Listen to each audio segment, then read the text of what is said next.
নদিয়া জেলায় ধর্ম নিয়ে যে কয়েকটি গ্রাম আছে তার মধ্যে নদিয়া জেলার নাকাশিপাড়া থানার ধর্মদা অন্যতম।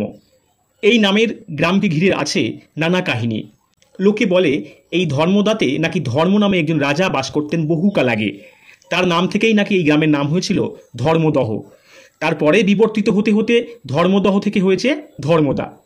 অন্য একটি মতানুসারে জানা যায় এখানে আগে ধর্মরাজের পূজা হতো এবং ওই ধর্মরাজের নাম থেকেই এই স্থানের নাম হয় ধর্মদহ এবং পরে ধর্মদা। ধর্ম নামে রাজার থেকে এই গ্রামের নামের সপক্ষে যুক্তি দেখানো হয় একটি প্রাচীন শ্লোক উদ্ধৃতি করে, ধর্ম নামা নৃপাতাস্য কেশরী রাই সাঙ্গায়িত অন্তদ্বীপাস্য রাজা রসা চাকাগ্র দ্বীপায়াস্য। কিন্তু অনেকে মনে করেন এই প্রাচীন শ্লোকে উল্লিখিত ধর্ম নামের নৃপতি আসলে ধর্মরাজই। ধর্মদা অতি প্রাচীন গ্রাম। একদা এর পাশ দিয়ে হয়তো কোনো নদী বয়ে যেত বা এর পাশে ছিল কোনো গভীর জলাশয় বা দহ। সেই থেকেই দহকে মনে করা হতো পবিত্র। ওই দহে স্নান করে পুণ্য অর্জন বা ধর্ম হতো।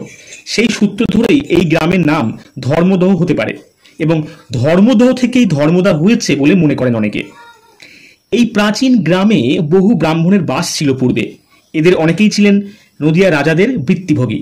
এখনও বহু প্রাচীন প্রাসাদ আছে ধর্মদায়। বহু প্রাসাদ ধ্বংস হয়ে গেছে।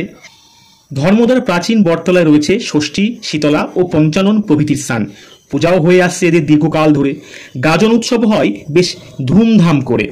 ধর্মদার গোপীনাথ দেবের মন্দিরটি তৈরি করান বিখ্যাত পণ্ডিত রাজেন্দ্র বিদ্যা বাগীশ মহাশয়। ওই মন্দিরের বিগ্রহেও তিনিই প্রতিষ্ঠা করেন। নিত্য পূজা হয় গোপীনাথের। এখনো 150 বছর ধরে এখানে চলে আসছে দোল ও রাস উৎসব। ক্লাব, ঘরবাড়ি, হাটবাজার, স্কুল নিয়ে ধর্মদা এখন প্রাচীন ও আধুনিক গ্রামের এক সমন্বয়। নতুন করে জেগে উঠেছে।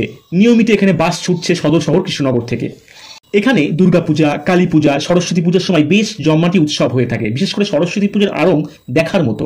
ধর্মদার আশেপাশের বহু গ্রাম থেকে বাদ্যযন্ত্র, আলোকসজ্জা সহ বিখ্যাত বেসিক ট্রেনিং কলেজের মাঠে জমায়েত হয় বিভিন্ন গ্রামের পূজার সংগঠকরা প্রতিমা নিয়ে। তারপর শুরু হয় নাচ গান নিজ নিজ প্রতিমার সম্মুখে। এরপরে বিচারকরা আসেন। তারা প্রতিমা, বাজনা, আলোকসজ্জা মূল্যায়ন করেন পৃথক পৃথকভাবে।